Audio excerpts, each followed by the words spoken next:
Yeah, Dan, one quick question. What about this recording? Okay, just want to make sure. Okay. Oh, no, I gotta run back. Okay, thanks, bye.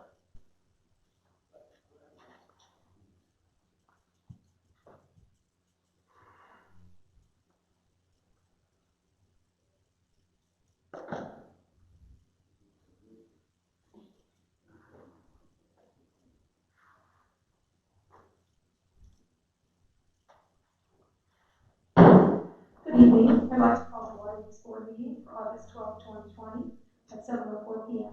Please stand for the Pledge of Allegiance.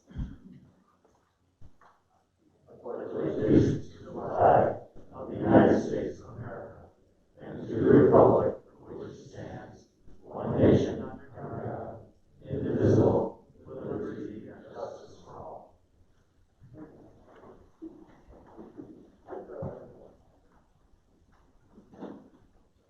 Mr. Johnson, would you please take roll call?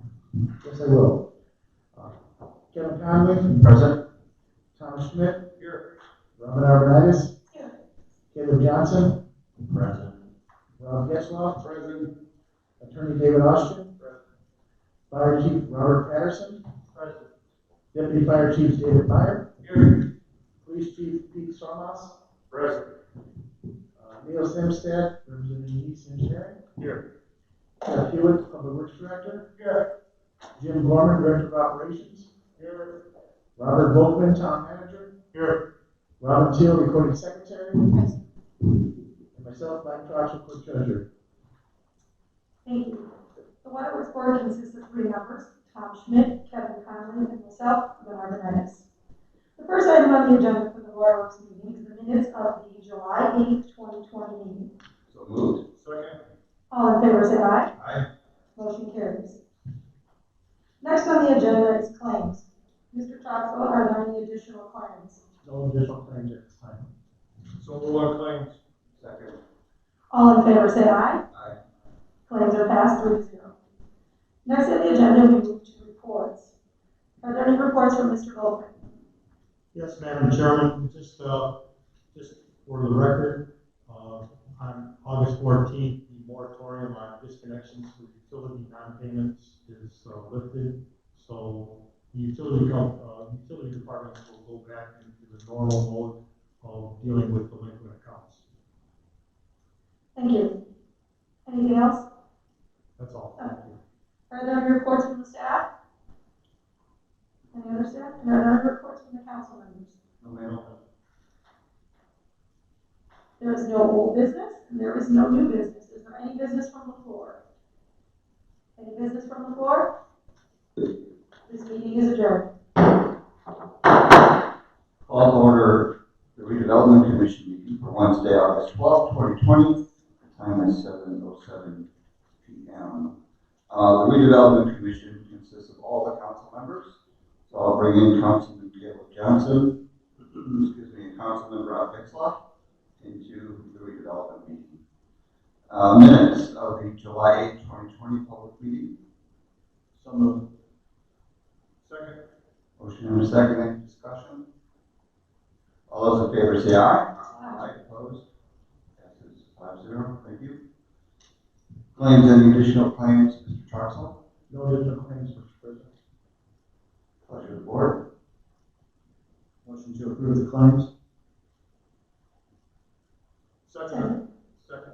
All those in favor say aye. Aye. Opposed? Passes 5-0. Any reports from staff? No reports. Council members? No. Thank you. We have no old business. We have no new business. Any business from the floor regarding redevelopment? Any business from the floor?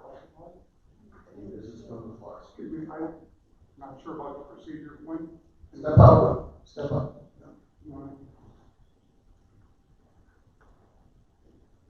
Is there a specific agenda item that you? Well, we were just, I spoke with Mr. Schmidt on the phone, and he had told me to come to this meeting to express a concern that I had on a meeting that I came to a planning commission on July 13th.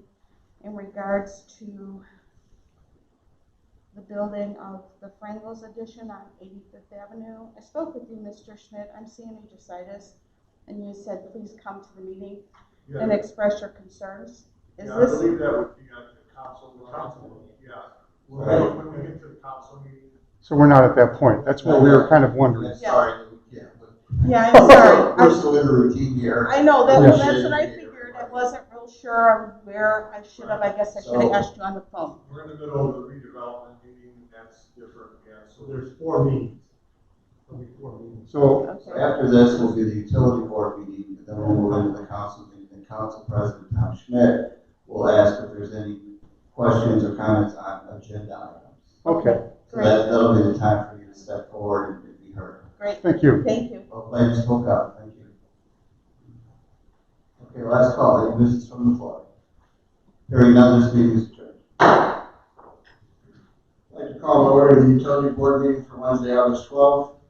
We'll accept the same roll call from the previous meeting. Minutes of the July 8th, 2020 public meeting, pleasure of the board. So moved. second, We have a motion and a second, any discussion?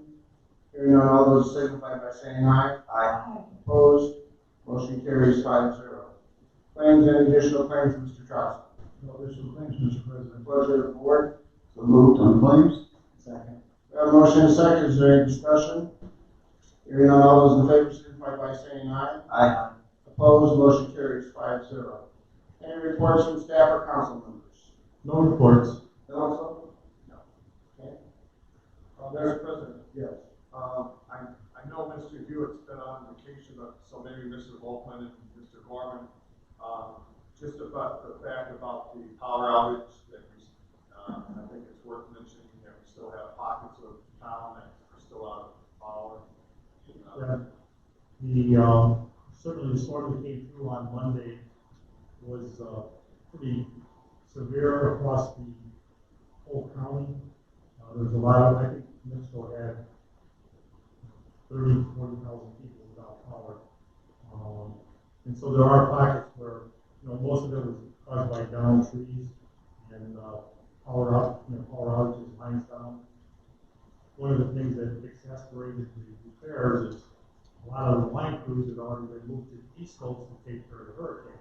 So they had to relocate people from 800,000 miles away, bring them back into the area, which that takes time when they move out with their equipment and manpower. So those people started, I got a report from this one today, they had 300 crews coming back into the area to help restore power in the Midwest. So we're back on track. I just got a text.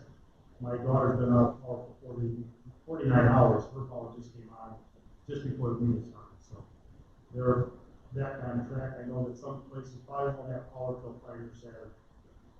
That's how much damage was done by that storm coming through on Monday. Thank you. Thank you, Mr. President. There is no old business under new business resolution 2020-11, the resolution to transfer funds within the category of appropriations. Mr. Charles. Yes, Mr. President.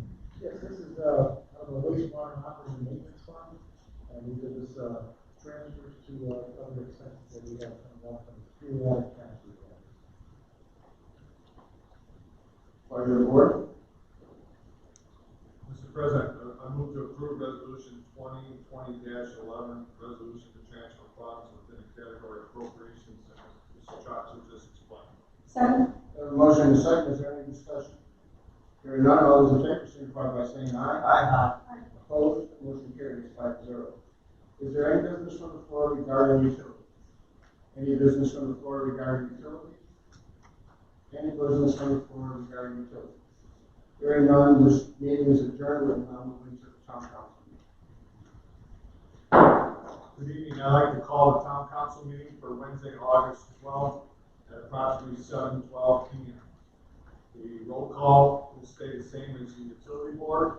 The first item on the agenda is the minutes from the July 8th, 2020 public meeting. Motion to approve. Second. We have a motion, we have a second. All in favor say aye. Aye. Motion carries 5-0. Claims, next item is claims. Mr. Troxel, any additional claims? No additional claims at this time, Mr. President. Move to approve claims. We have a motion and a second. I do have one question from Mr. Gorman and Mr. Hewitt, on item J. Is the Burr Street project, is that the last payment for the Burr Street project? It is not. There will be at least one more payment, likely two more. The bulk of the work is done. The work now is focusing on the trail part of the project. And I'm optimistic that we will be out of there right around Labor Day, with just some odds and ends and finish up. Thank you, Mr. Hewitt. We have a motion, we have a second on the floor for claims. All in favor, say aye. Aye. Motion carries 5-0. Next is reports. Any reports, Mr. Volkman? No, sir. Mr. Simstead, our town engineer. No reports. Mr. Hewitt. No report. Mr. Gorman. No report. Attorney Austin. None. Mr. Johnson. None. Any reports from council members? No report. No, sir. Okay. At this time, we'll take public comments regarding agenda items. Is there any public comments regarding items that's on the agenda? Mr. Schmidt, I misspoke earlier, the Trangos is not on the agenda. Right. They will be addressed At the end of the at the meeting. end of the meeting. Any public comments regarding agenda items? No public comments, we'll move into, there's no old business, we'll move into new business. First item is item A, which is resolution 2020-10, a resolution authorizing the entry in the interlocal cooperation agreement for the purchase and utilization of construction services for mutual benefit between the town of Sherrill and the town of Highland regarding the community crossings grant project associated with the improvement of Main Street, 1,270 feet west Kennedy Avenue to 570 feet east of Kennedy Avenue. This is the Main Street CCMG paving project. Mr. Volkman. So this is Highland being the community that's north of Main Street. It is in their jurisdiction, so they have applied their CCG grants for maintenance work and paving on Main Street in that area. And we've already participated with our share of those projects, so we're taking advantage of the CCG grant, and Highland received and we're paying half of their portion. Is that correct, Mr. Hewitt? Yes, we're paying half of their 50%, so we're paying a quarter of the project. Thank you.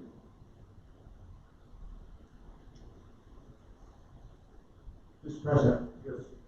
Motion to approve resolution 2020-10, a resolution authorizing entry into an interlocal cooperation agreement for purchase and utilization of construction services for mutual benefit between the town of Sherrill and the town of Highland, as explained by our town manager. Second. We have a motion, we have a second. All in favor, say aye. Aye. Motion carries 5-0. Next item is resolution 2020-12. It's a resolution to transfer funds within the category of appropriations. Mr. Troxel. Yes, Mr. President, these are, as you see, these are transfers for periodic transfers that we do. These are listing a bunch of accounts that we have that are transferring into the right appropriation in order for us to pay out of the expense that we have for the month. So another periodic transfer that we do, that we have in the past. Thank you, Mr. Troxel. Mr. President, move to approve resolution 2020-12. Second. We have a motion, we have a second. All in favor, say aye. Aye. Motion carries 5-0. Next item is a resolution 2020-13. It's a resolution authorizing the lease purchase or loan financing for the purchase of fire department vehicles and equipment for the town, and all matters related hereto. Mr. Volkman, or is that Mr. Hewitt? I mean, Mr. Coxel. Oh, Mr. Johnson. Yes, earlier this year, we did some financing for a new fire truck that we had. And we are receiving a new ambulance. We ordered 2 of them last year. We received one at the end of this year, which we had financed and paid for already. This is the second one that we have ordered. And it's due to come in here probably right around the beginning of September. Is that right, Chief? Yes, September actually, 8 to 9, we're going down, or tentatively going out for the final inspection. Thank you. So with that, I'm asking the council to authorize me to, one of the ways to pay for this is through a financing mechanism.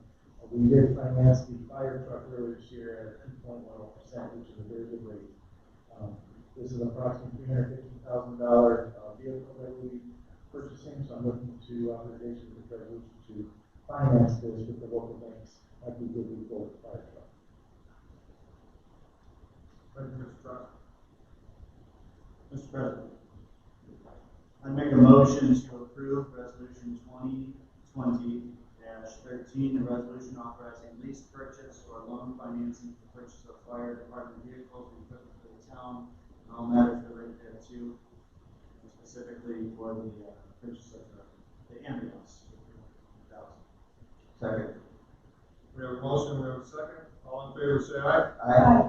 Motion carried, 5-0. Next item is D is appointment of Board of Safety member to fill vacancy. This term is expiring December 31st, 2020. For this appointment, we had decided as a council to interview for the position. We had 15 applicants, and all very good applicants at that. Kayla and I were on the interview committee, and it was very hard to make a recommendation with so many qualified people. Kayla, do you have any comments? I do, yeah, thank you, Mr. President. We did interview 15 very qualified candidates, and as a committee, Tom and I met, and we came to the conclusion that our choice, our recommendation to this council would be Mr. O'Rourke, Michael O'Rourke, and I would therefore make a motion to appoint Michael O'Rourke to fill the safety board vacancy that is expiring December 31st, 2020. I'll second that motion. Mr. President, We have a motion, we have a second on the floor. Mr. President. Discussion. I know there's a motion on the floor, but there's another candidate we talked about in the back, so I think if we're not mistaken here, Mr. Oshman, don't we just have to do a roll call on the 2 candidates? We have a motion, we have a second on the floor. No? Councilman, you have a motion and a second on the floor. The action is closed, and action on this motion must be made before the decision is made by another candidate. Okay. Thank you, Mr. Austin. We have a motion, we have a second. Mr. Troxel, roll call, please. Councilman Johnson, Yes. Councilman Conley, Yes. Councilwoman Arnaitis, I'll abstain. Councilman Getzlaw, No. Councilman Thomas Schmidt. Yes. Motion carries 3-2.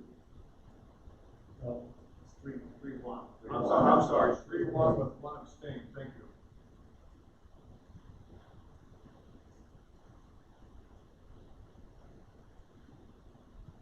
Item E is consider request to approve a 5-lot C3 PUD highway commercial plan unit development, plan signage and US 41 commercial corridor overlay district plan.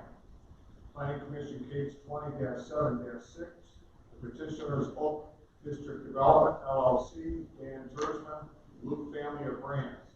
Location is 317 US 41. Favorable recommendation of 6-0 with the following conditions. Item A is procural of all state approvals. Item regarding utility capacities as well as other state, federal, and other regulatory approvals. Item B is all subdivision and professional review fees to be current with the town. Item C is a shared improvements to Oak Street for future connection up to the railroad right-of-way. Item D is a traffic signal at Oak Street to be installed with applicant prior to businesses opening. Item E is staggering of grand opening events for business, 2 weeks between each grand opening. And item F is cross-access easement agreement platted and recorded prior to the business's opening. And item G is a cross-access parking agreement reviewed and platted prior to opening to include Omni property and lots 1-4 of the proposed property. Mr. Volkman, you want to give us an update and you might want to repeat what's going to be built there? Yeah, this is, there's three restaurants that are going to be built on. This is the property that's located between Lowe's and Omni on US 41. There's a plans for Chick-fil-A and Olive Garden and Longhorn Steakhouse. You know, the Plan Commission has reviewed this several times in study session and at public meeting. They have these conditions. The developer has agreed to all these conditions. The cross easement agreement between Omni is something they've worked out. Certainly, they probably won't execute that till they have approval. The light's already there at Oak Street. All of the equipment is there. The only thing that's not missing is the heads of the controller. They've agreed to put that in along with the Opticon system so that it activates emergency vehicle response through that area, just like the rest of the lights on 41, which I don't even think NDOT would give them the permit from the light without meeting that because they've just done that project all the way up to 41. Everything else is pretty much standard. They've been working with the Plan Commission for almost a whole year on this, and they're anxious to get started on their development. Mr. Bowman, can you elaborate on where it says the shared improvements to Oak Street for the future connection up to the railroad right away? Does that mean the developer will put the road in from 41 to the railroad right away? Well, this is there's an overall development plan. There's 5 lots here. The first 4 lots are along 41, and then there's a 5th lot which backs up to the railroad tracks. They're going to do secondary approval of just phase 1, which will take lots 1 through 4. They have some environmental issues, and they don't have a user for lot 5. So they have some, there's some wetlands out there that they have to mitigate on lot 5. So with development of lot 5, Oak Street will be developed again in lot 4. And if they come back, and when they come back for secondary approval of phase 2, which would be lot 5, then Oak Street would continue through to the railroad tracks. Very good.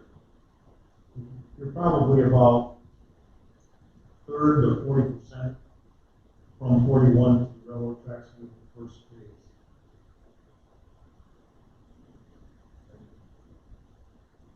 Any other questions from council?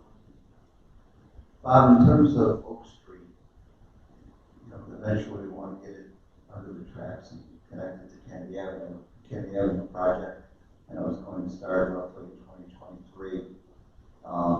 With the tracks grant that we received, we'll have bridge over the tracks and connection to US 30. How do you anticipate, or when do you anticipate maybe that piece of the project with Oak Street happening in conjunction with the Kennedy Avenue project, I guess?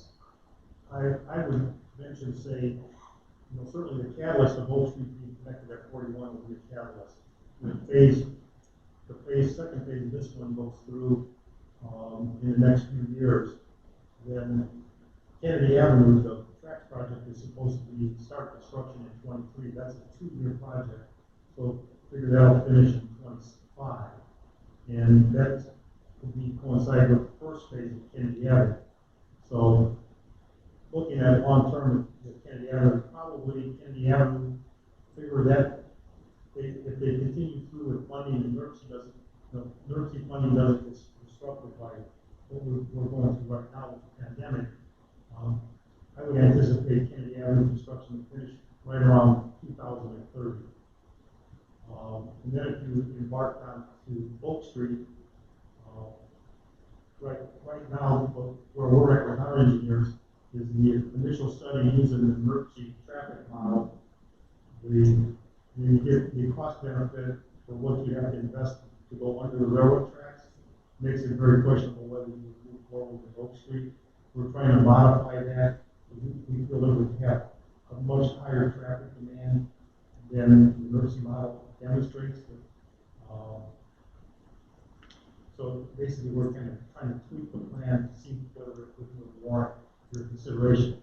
Going underneath the tracks is not a cheap proposition. And, so when you look at it based on just the traffic volumes that the emergency plan demonstrated, it would probably be marginal at best when you consider the money that we have to spend to be able to see the street through. Once we get a modified plan, we can look at it more in a micro instead of a macro vision. We might be able to make a better decision. Thanks for the overview. I'm thinking that certainly Oak Street probably won't happen until sometime in 2030. Mr. President, sitting as the liaison for the Plan Commission, I've sat through all the study sessions for this Oak District development, and I've been in the meetings for it. It's a well put together plan. I think they've got it worked with the Plan Commission very well in accommodating their concerns, and I think this is well put together and worthy of our consideration.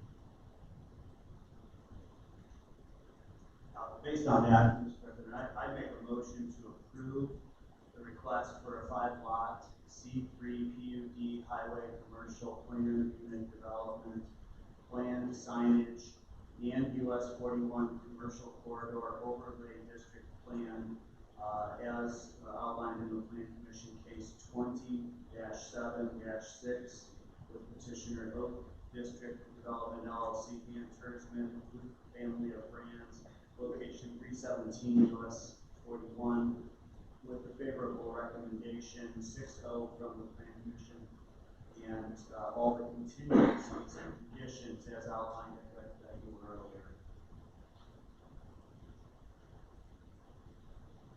We have a motion. Second. We have a motion, we have a second. All in favor, say aye. Aye. Motion carries 5-0. Thank you. Item F is consider request to amend the Sherwood Creek Plaza Plan Unit Development part of Lot 1, Northeast Building D. This is at the Home Medical Center. Planning Commission case 20-8-12. Petitioner is Munster Medical Research Foundation Incorporated.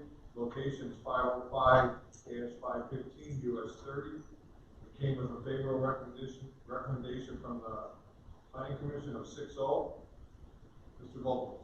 Yes, this is for the home clinic. They are putting an addition to the west side of the building. Basically, not changing any of the architecture of the building, it's just going to get marked.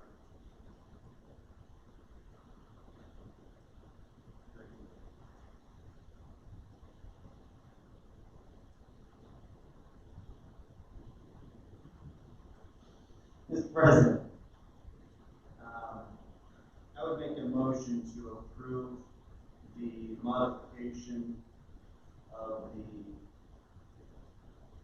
planned unit development part of Lot 1, allowing for the addition by Home Medical, as approved by the Plan Commission case number 20-8-12 with 6-0 recommendation. I'll second. We have a motion, we have a second. All in favor, say aye. Aye. Motion carries 5-0. Thank you. Item G is consider variance of use to allow the property owners to continue an existing used car sales lot under a new leasing Hours of Cars LLC. This was a Board of Zoning Appeals case 20-7-21. The petitioners were Donald D. and Mary K. Lepore.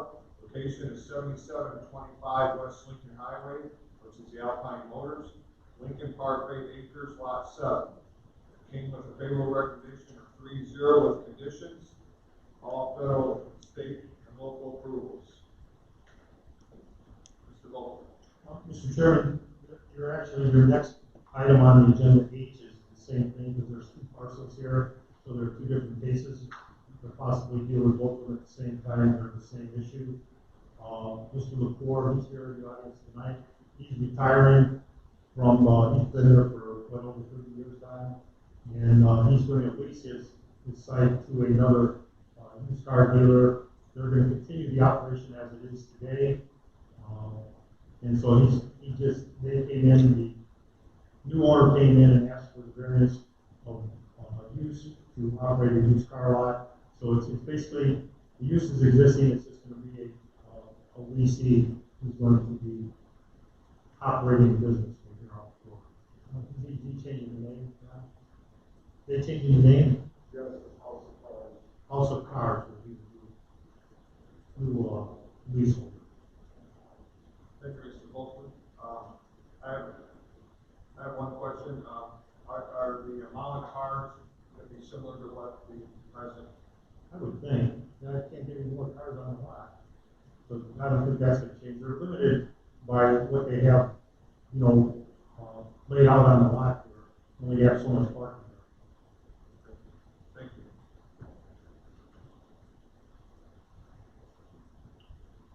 Mr. President, I move to approve both variances.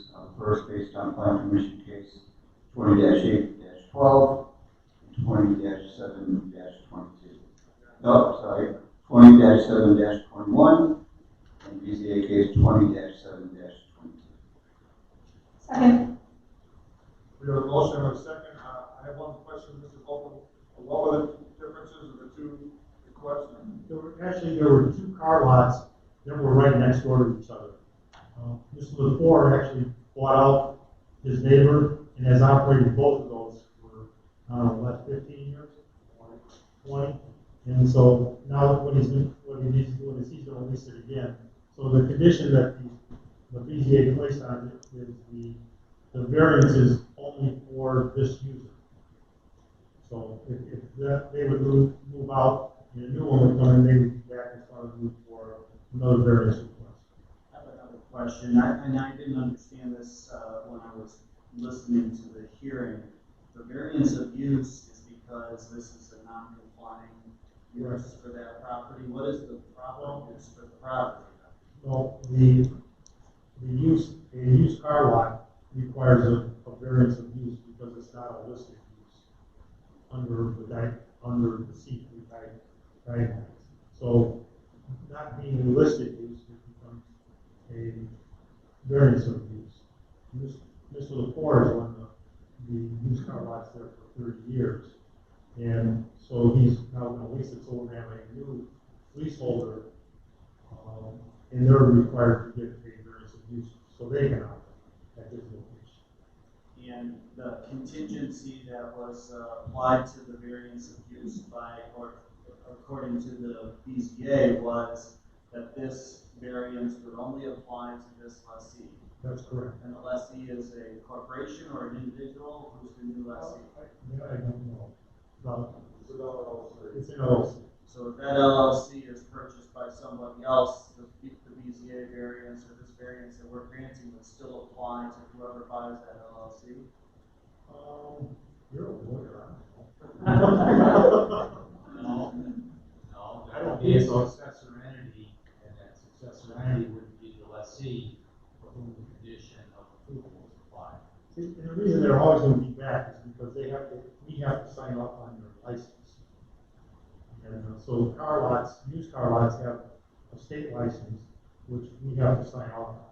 And so somebody else can't come in there because they're not going to get their state license to sell cars until they bring it enough, which is going to red flag it. If we have somebody different that's going to be after this one, somebody new comes in, we got to do this whole process again. But that LLC is who owns that license, right? And the lease. So if that LLC is bought, somebody comes and buys the shares from the current shareholder, then that LLC can continue to operate without coming through variance, without a new license. In that scenario, yes, you're Yeah. correct. It's in the LLC name. Mr. President, Yes, Mr. Austin. may I suggest that the name of the principal member or managing member, if that is the case, be included as part of that condition for the individual who might be the majority owner or controlling member would be identified for purposes of that scenario.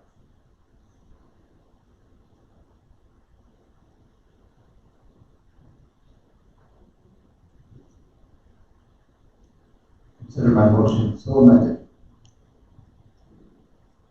Mr. Austin, should we take a vote on each one because they both have a different number? You don't need to. You can vote on both of them together? May. Council may. I'd ask for a roll call. Mr. Conley, you want to state your motion? I did when I amended it based on Mr. Austin's feedback. Which includes the owner's name has to be identified for this variance only. Correct. Is that the way? Right, Mr. Austin? Yes. The principal. Principal. And then if he decides to sell it to someone else, a different name, different company, they would have to come back in. Yes. Okay, thank you. Okay. We have a motion on the floor, under those conditions. Second. We have a motion, we have a second. We'll take a roll call. Mr. Troxel, please. By the way, this would be a vote for Florida zoning appeals cases 20-7-21 and 20-7-22 together, which both came with favorable recommendations from the BZA, and all federal and state and local approvals will have to be approved. Mr. Troxel, roll call. Councilman Johnson? No. Councilman Conley? Yes. Councilwoman Margolitis? Yes. Councilman Getzlaw? Yes. Councilman Schmidt? Yes. Motion carries 4-1. Thank you.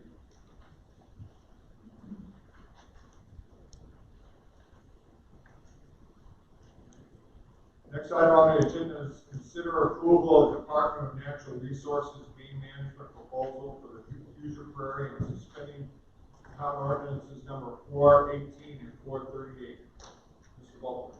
Yes, we've been doing this every year. The DNR, which manages the Hoosier Prairie, puts together a game management plan for their properties. It requires us to suspend ordinances 418 and 438, which regulate hunting and the discharge of projectiles within the town of Sherrville. They allow some bow hunting on their properties, very limited for a very short time period. There's a certain number of licenses, certain number of locations they can go, and they're only allowed bow hunting. So we've done this, I think, probably for like the last 5 or 6 years. Thank you. It's healthier for the deer as well. I would, Mr. President, I'd make a motion to approve the Department of Natural Resources Game Management proposal for the Hoosier Prairie and suspending the town ordinances number 418 and 438. Second. We have a motion, we have a second. All in favor say aye. Aye. Motion carries 5-0. Next item is item G, is consider acceptance of donations of $514. Mr. Troxel, could I get you to read those donations for us? I'd be happy to. We received 5 donations to the month of July. To the Park Department, Driftwood Collective Company, the skate park donation, total of $200. To Sherrville Animal Control Fund, Sherrville Police Department / donation Steins, that was $100. The Police Canine Program from Kathleen Cronus for the Canine Program, $50. Bulletproof vest to the Sherrville Police Department was anonymous, it was $100. And to the Sherrville Safe Kids, anonymous donation, $64 for a total of $514. Mr. Troxel, did we receive $100 or a bulletproof vest? It shows here $100. $100 check. $100 cash contribution for the Bulletproof Vest Fund. It shows $100 here. Yes. Thank you. Motion to accept the donations in the amount of $514. Second.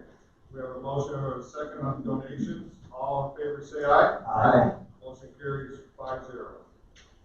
At this time, I'll open it up to the floor. Next item is business from the floor. Anyone from the audience that would like to comment on anything, please step up and state your name. Your Honor. Please state your name and address and speak into the microphone because it's taped. Sorry. I'm Sandy Jasitis. This is my husband, Peter Jasitis. I live at 429 Anderson Lane in Amberfields. I'm here because Mr. Schmidt encouraged me to come to this meeting. I attended a plan commission meeting, my first time ever attending a meeting, and wasn't quite certain what the protocol was. Maybe just in the future I'm a Fairview resident of Schererville. I lived in Highland for 21 years. Just to let your people know, when you open up the floor, I had no idea how this had occurred. And that evening really didn't give me a warm, fuzzy feeling as a Schererville taxpayer. As you can tell, I'm a little nervous now. So I had called Mr. Smith because I said, once you go to a plant committee and they kind of stamp their approval on that night, kind of set a precedence that it was just approval after approval after approval. And I thought, oh geez, why did I even show up? I got this certified letter telling us that he wanted to subdivide, which had already been approved. I was not aware of that. And I felt like that the Plan Commission had already decided that they were going to pass that. They never even asked at that meeting what type of home was going to be built. It was never shared with us. And Mr. Schmidt said, yeah, all the plans were already made. And I said, well, it seemed to me like this certified mail letter, I asked him what the protocol was. Did you people then approve what the Plan Commission said? And he said, no, it's already a done deal. Why aren't those certified letters sent out when the individuals wanting to subdivide that? Because if I have this wrong, Mr. Smith, you explain to me when that is approved, then it does come to your committee, and then you decide on that. But to me, that would make more sense for you to mail those letters again, not once it's already been subdivided. Because that gentleman who owns that property has already given money to an architect or whatever to see if it's in building. I just feel like these certified letters, and nobody on our block wanted this home. I built in that subdivision. These are $450,000 homes. I built in that subdivision because never ever thinking that you are going to have a two-family home sharing a driveway. That's, to me, 1960s. You share a driveway. I don't ever foresee that gentleman, he said at the committee, him and his wife are going to live there. I don't ever see him moving into that home that's been remodeled, that has sat there 60+ years. He lives in White Park. I don't ever see that happening. I went around to all his previous rental homes, took pictures. None of them are cared for. That home that sits directly behind me is not cared for. We had to call because the grass now is not being cut. So can you explain to me, do I have that correctly? Mr. Volkman. In regards to when you send out a certified letter. Mr. Volkman, I think she would like you to explain the way the procedure goes from the start of the planning commission cases. Sure.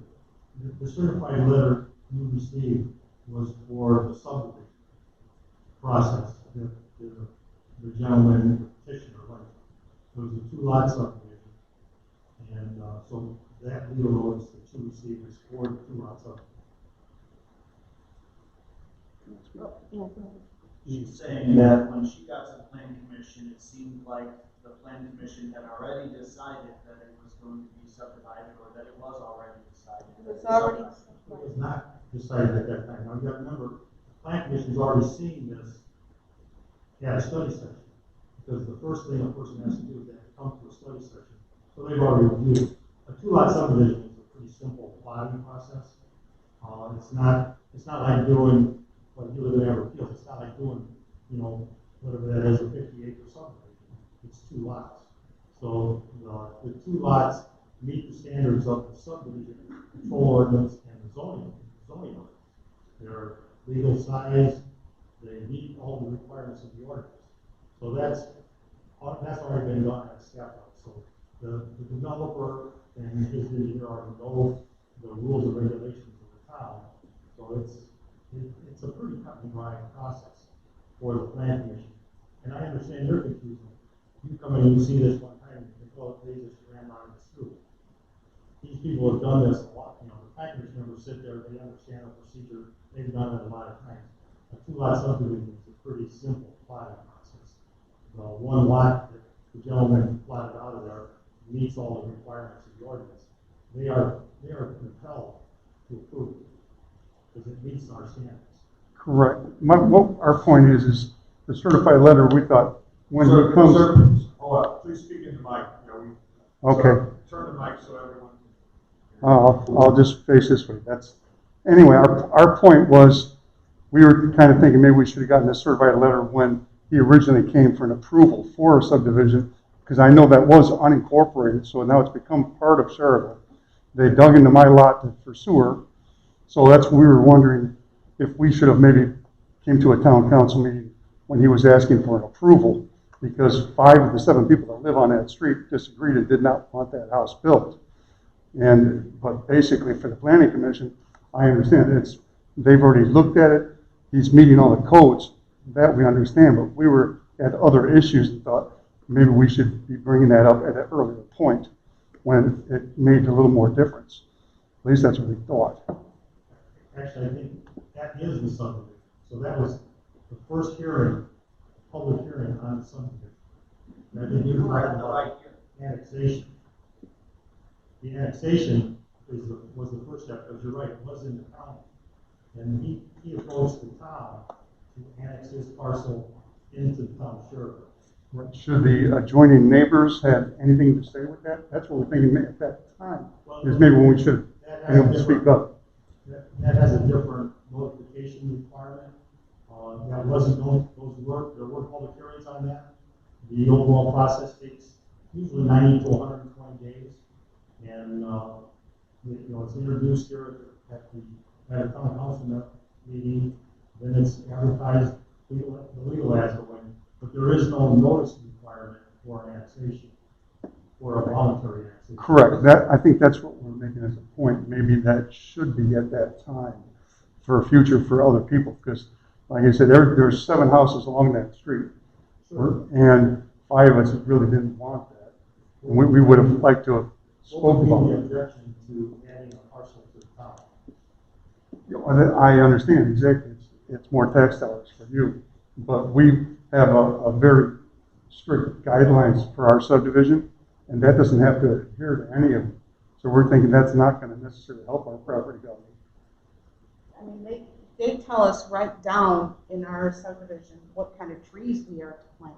I'm in a Brian Land subdivision, and he's got strict guidelines, and those 2 homes aren't going to have to follow those codes. They stick out like a circle. And I'm here because this is directly behind my home. And I'm so upset I'm going to put my home up for sale. I was really wanting to enclose my 3 seasons room, but my home's going to go up for sale. Because I just don't feel like anybody on that block was heard. You gave us the opportunity, but it seemed like that day it was a stamp and pass, stamp and pass, stamp and pass, and just the way we were spoke to by the gentleman that sat, I don't know his name, didn't ever really make me want to come to a meeting again. I mean, he threatened to throw a neighbor out. That neighbor never got up, he never threw his hands, and he was like, I'm going to throw you out. But he never gave us a chance to rebuttal against what this gentleman was going to build. We've never been told what kind of home he wants to build. That actually is not part of the review process. So when you talk about that parcel is not part of your subdivision, so it isn't controlled by any covenants that you have. It's its own little subdivision. And that's why we were and did not want it built. Yeah. Just for that reason. It just seemed like these certified letters went out where it was pretty much a done deal. I know if he's following state guidelines and your planning commission is following state guidelines, we really don't have a say. To me, it seemed like it would have made more sense for this certified mail letter to come out of when it was going to be annexed. I don't know if Yes. I mean, I don't claim to be a lawyer by all means, but it just didn't seem like all of us had any much at that point a chance to say anything. What would it have taken? What would it have taken for him? There were drainage, the sharing of the driveway, which I know somebody said they didn't share, but to me, I don't see that anywhere else. What would it have taken to have stopped that? I don't know that you could have, there's anything you could do stop it, because it meets the ordinance requirements. Okay, thank you. There is a, I don't know, there again, if I'm out of order or whatever. Can I talk about snow removal or not at this time? So my only other thing, so we've lived in Amber Fields for 7 years now. And typically we don't, if it snows, let's say 10 o'clock at night, we don't see a plow truck till noon, maybe 2 in the afternoon, to clear our subdivision. I've gotten stuck on my street twice, and I'll pull out onto 85th and it's clear. And I call usually by noon and they'll come up, within a couple hours. But I'm wondering if we can maybe get an earlier pass, at least one pass through our subdivision, so the roads are somewhat clear. Thank you. We'll have that discussion. Thank you. Thank you, folks, for coming. Thanks for your comments. Any other comments from the floor?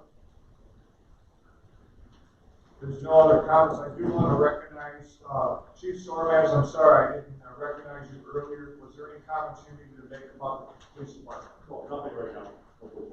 And Fire Chief Patterson, any comments from the fire department? Nothing just in regards to our annual public that time.